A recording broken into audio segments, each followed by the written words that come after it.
My name is Irene Fischel, and I'm 23 years old. If there's one thing life has taught me, it's that families don't always fall apart loudly. Sometimes, they just quietly rearrange themselves until one day you realize there's no room left for you in a home you once belonged to. I was 15 when my dad passed away. He was the kind of man who believed everything should be labeled, filed, and written down twice, once for the lawyer and once for peace of mind. Even in death, he tried to protect me. He left behind a will so detailed, so ironclad, that no one could challenge it. Except, of course, my mother tried. She was 45 back then, terrified of starting over, and even more terrified of being alone. Within 2 months, just 2 months, she brought a new boyfriend into our house. She said it was too painful to sleep alone, but I think she just needed someone to anchor her grief to, anyone who wasn't me. His name was Mark, but I never called him that. In my mind, he was just the replacement. To his face, I sometimes called him John Conroy, a mocking nickname I overheard someone use for men who pretended they were more important than they actually were. He hated it, which is probably why I used it more often than I should have. Dad's attorney revealed the truth not long after his funeral.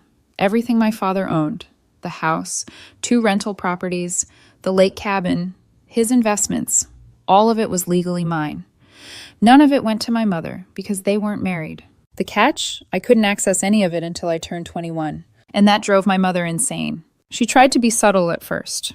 Irene, sweetheart, maybe you could transfer just one property to me? Then she tried to make it emotional. It's not for me. It's just that Mark feels insecure. I want him to feel welcome. Each request chipped away at something inside me. It wasn't even about the house itself. It was about the way she spoke, as if his comfort mattered more than my father's dying wishes. But even if I had wanted to help her, I couldn't. Legally, the assets were locked until I turned 21. My dad wrote it that way on purpose, as if he knew something I didn't. And oh, he did. Mark had 2 kids, a boy a year older than me and a girl a year younger. They were polite enough. But my mother, she didn't just welcome them, she prioritized them. Bent over backwards to make sure they were comfortable, took them on trips, bought them new clothes, repainted their rooms twice. Meanwhile, she'd say things like, Irene, wouldn't you like to visit your grandparents? They miss you. She never forbade me from coming along on their vacations. She just crafted her words to make sure I knew I wasn't wanted. By 17, the resentment between Mark and me was combustible. He strutted around, trying to play man of the house. I reminded him daily that it wasn't his house. Sometimes with a smile, sometimes with venom. One night, after yet another argument, my mother finally snapped. Irene, I think you should stay with your grandparents for a while, just until things calm down. She didn't say get out, but she didn't have to. I packed my bags in silence. I was 17 years old, being pushed out of the house my father left to me, so that my mother's boyfriend could pretend he belonged there. My grandparents took me in without question. They didn't encourage a fight. They encouraged peace. Even if that peace required me to disappear for a while. My mother visited sometimes, crying and promising she still loved me. She said she needed to keep the peace at home. She didn't see how twisted that sounded. But I tried to understand. I always tried. Years passed. I finished college. I grew up. And at 23, after years of paying taxes on properties I couldn't use, I finally decided to reclaim my father's house, the one my mother lived in with Mark and his children. I needed the rental income to fund my master's degree. More importantly, I needed closure. When I went to check on the house, no one was home. Later I learned they had gone on vacation. Of course they did.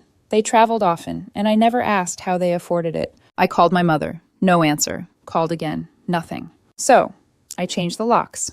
It wasn't dramatic. It wasn't revenge. It was simply me taking possession of what was already mine. But they didn't see it that way. They returned the next day. I wasn't there, and tried to open the door. When the key didn't fit, they panicked and called me repeatedly. I ignored the calls. I didn't trust my voice not to break. When I finally went to the house the following morning to begin planning renovations, my mother stormed through the backyard like a hurricane. How could you do this to us, Irene? She screamed. Mark followed behind her, chest puffed, chin raised, trying so hard to look like a wronged husband instead of a man freeloading on someone else's inheritance. Behind them stood Mark's daughter, crying, hands over her stomach, pregnant. And that's when the guilt hit me, hard. Not for my mother, not for Mark, but for her, the girl who had never done anything to me except exist in a family where I was the outsider. But protecting my father's legacy wasn't optional. They had 2 weeks to find a new place to live. I said it calmly, too calmly. My mother sobbed. Mark turned red with fury, shouting about rights and tenancy, and the pregnant girl begged me to reconsider. I almost caved, but then I remembered being 17, standing in the doorway of the same house with a suitcase in my hand, being told to leave so someone else could be comfortable. And I held my ground. 2 weeks, no extensions. Now my mother's relatives are calling me cruel, heartless, ungrateful, selfish. They say I'm destroying my mother's life and throwing a pregnant girl onto the street. They forget, conveniently, that I was thrown out first. They forget I paid the property taxes every year. They forget it was my father's wish that I protect what he built. They forget what my mother sacrificed to keep a man happy.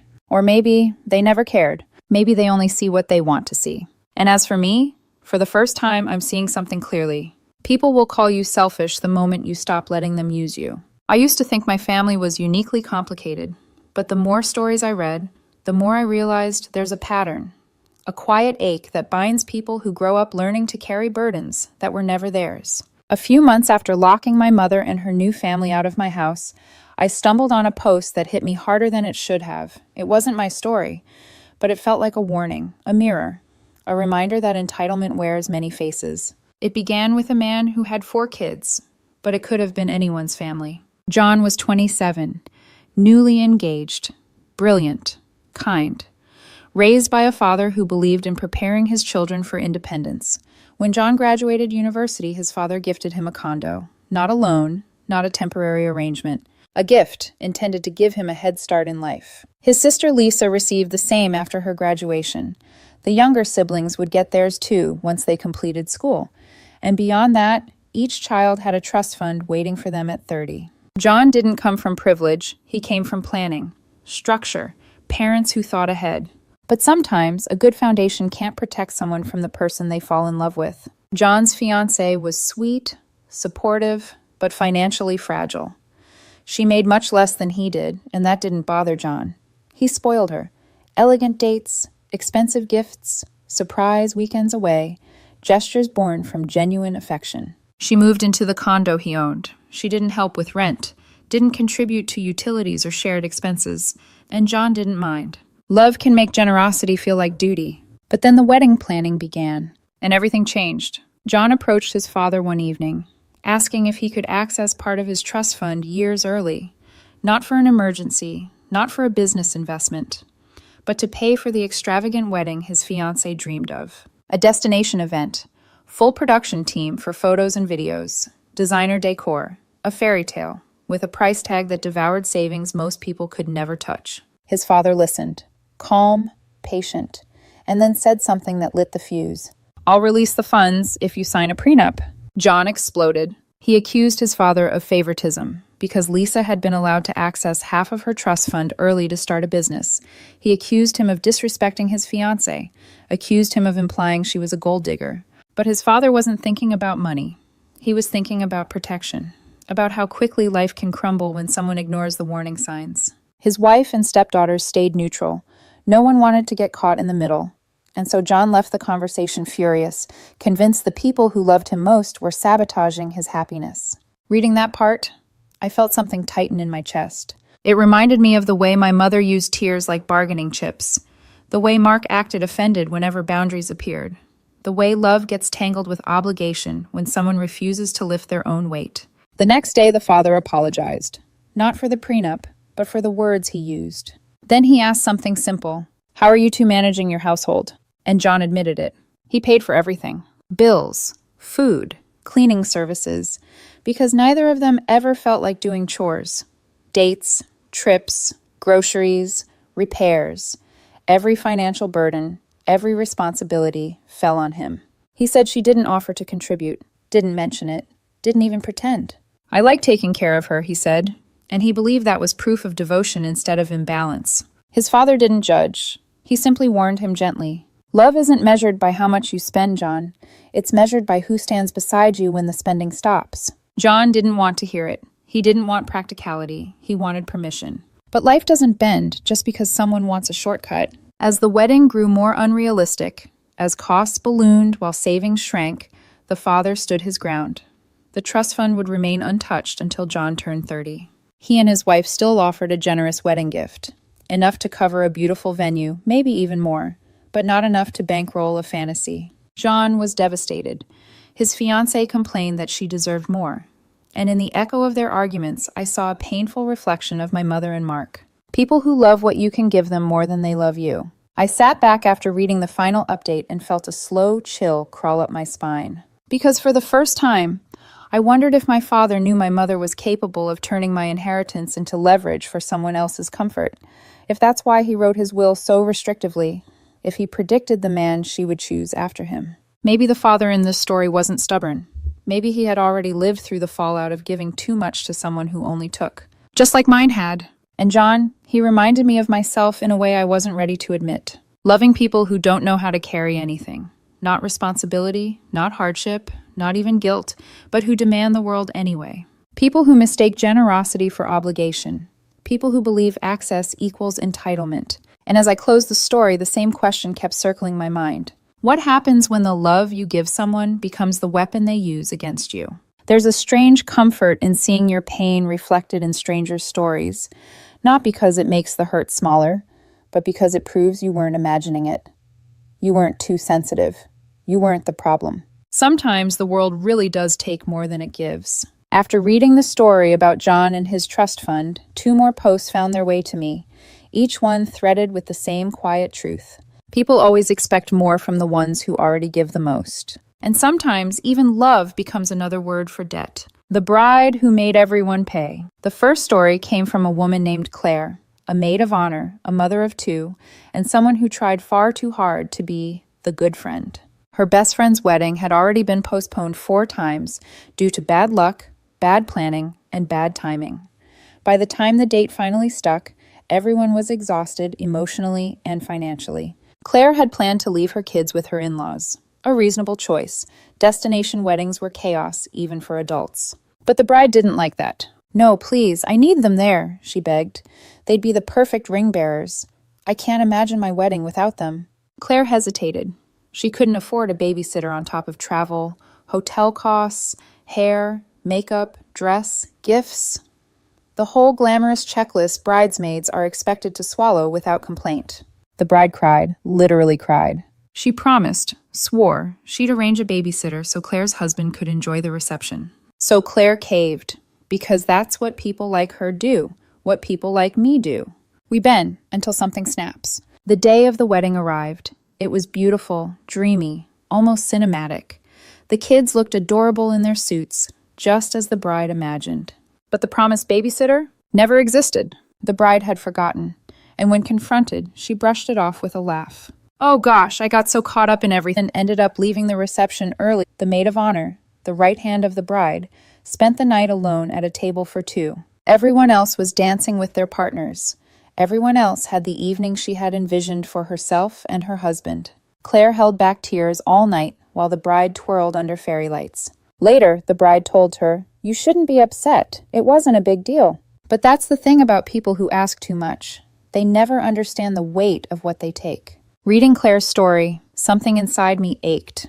It felt too familiar. My mother calling me dramatic when I cried at 17, suitcase in hand. Mark rolling his eyes when I said I felt replaced. My grandparents telling me gently that some people don't see the damage they cause until long after it's done. Sometimes they never see it. The blanket that wasn't enough. The final story came from a girl named Anna. She was 24 and thoughtful in a way only people raised without enough affection learn to be. Her mother and father divorced when she was young.